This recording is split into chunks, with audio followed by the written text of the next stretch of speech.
All right, let's talk about pulls and keys for a second here. We've got a whole bunch of pulls, and some of these take keys, some of these take hex keys, some of these just take a push pin. Let's start off with the Simplex. These take the category 30 key, and try to keep these in order, but of course when I'm doing it on camera you're going to get them all mixed up. So that should be this one.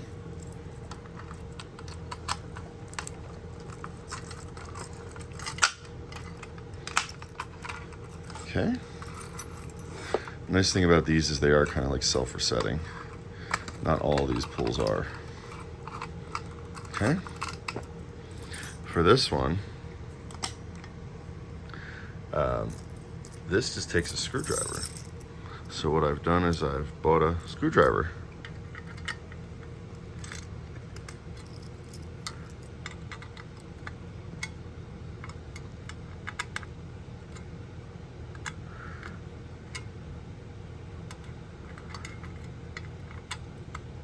Obviously one-handed, this is fiddly, but there you go.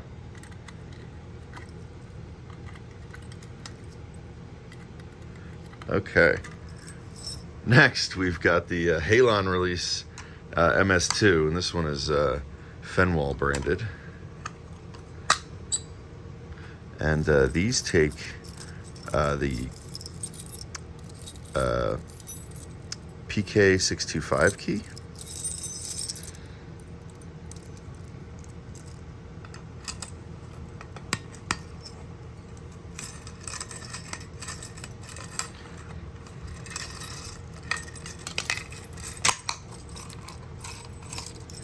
And there's that. Hard to get it in there one-handed. Okay, next we have the Edwards. And these just have a slot on the top. These are infamously kind of annoying sometimes if they get stripped.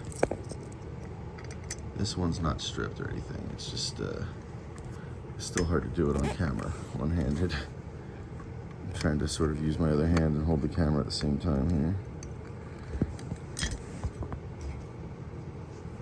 Okay. And you flip it. And you put it back. Okay. Next up is this one.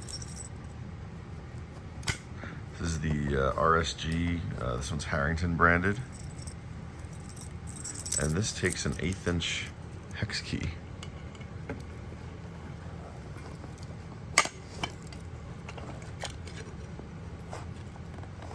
Yeah, that one's a push button. I thought it was a switch. Okay. Next on the list is the Honeywell. These just take a push pin. Now right now I don't actually have anything good and small enough to actually push it.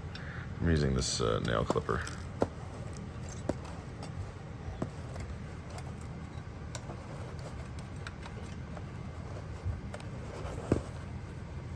Ah, come on now. There we go. There it is. Okay, that's that. Next is the Simplex. Now this normally takes the 3/30 seconds key here. And that's just to open it really. These don't really need to be reset. This is a coded pull. But just for shits and giggles, we will open it.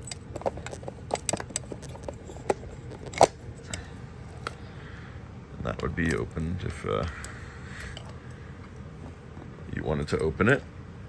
I'm going to close it again because there's something else I want to show in this, which is that it also has a key switch. Put this one back first. It's too hard to do this one-handed. Anyway, let's just show the key switch. So that takes the Simplex key. Oh, I forget the number. There's a number that you need to order this by, but it's like 454101 or something. And if you don't order it by that number, you'll never find this damn key. you have to push it until it clicks. That's important. If it doesn't click, it's not going to work. You'll be like going crazy. Why isn't this turning? You could even break the key. Once it's in, though, it also clicks as you turn it. But push in till it clicks, and then it'll click as you turn. Anyway, we already kind of showed it. Okay, next on the list is the Notifier. And I believe these take a category 15. Let me see here. That would be this one right here. Oop. Crap.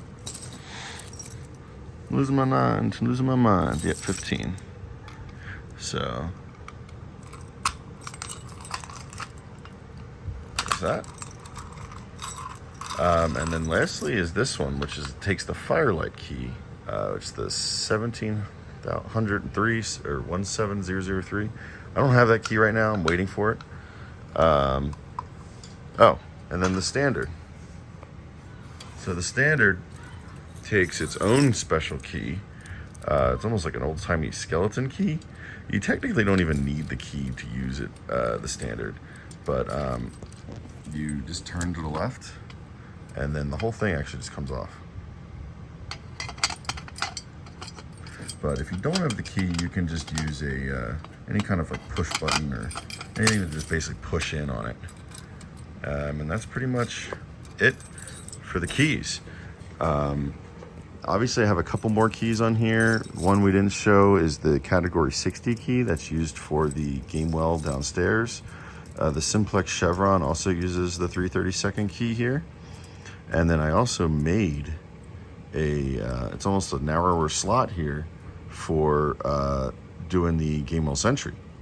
And then this is the one I used for the Edwards, if I didn't call that out before. It's the wider version of the slot that I didn't shave down.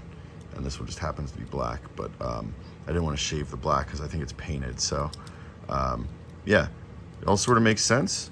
But there is a couple more keys on there that I don't know if I have a use for yet. But we're working on it. I'm trying to think of anything else I missed here.